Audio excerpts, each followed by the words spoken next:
I want to tell you the story of Irena Sendler. It's a name that I didn't even know until last year. But once I heard the name, it's connected to a story that I have never forgotten.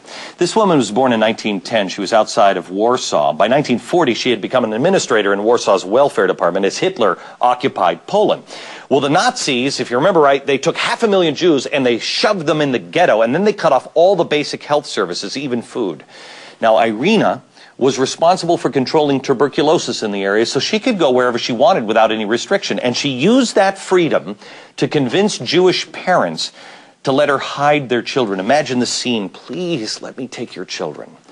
This woman worked so hard to rescue the children of the ghetto. Sometimes she carried them in a burlap sack, or she would put them in a casket to elude the Nazi guards. She'd put them in an ambulance right next to her in the back seat, and her dog she trained to constantly bark when she was questioned, so the Nazis couldn't hear the cries of the children in the sack or the coffin. They'd just hear the dog.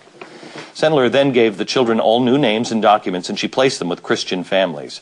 But she didn't want their original identities to die, so she wrote down their real names and buried them underground in a jar in her backyard by an apple tree. Eventually, she was caught by the Gestapo. She was brutally tortured. They broke her feet and her legs with wooden clubs, just beat her and beat her.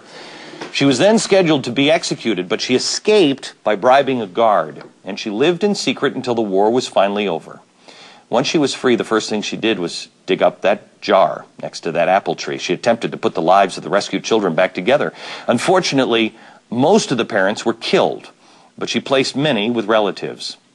Irena Sendler, she wound up rescuing 2,500 Jewish children from certain death at the hands of the Nazis. She lived the past few years, what an amazing woman, at a nursing home. She was actually cared for by a woman that she had smuggled out of the ghetto when she was only 6 months old.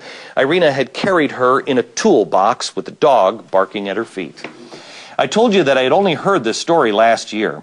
When I heard it, it was because she was nominated for the Nobel Peace Prize. She lost to Al Gore and his movie about a slideshow.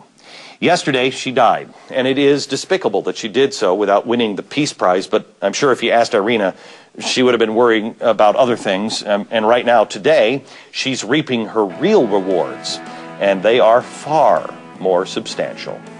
From New York, good night, Irena.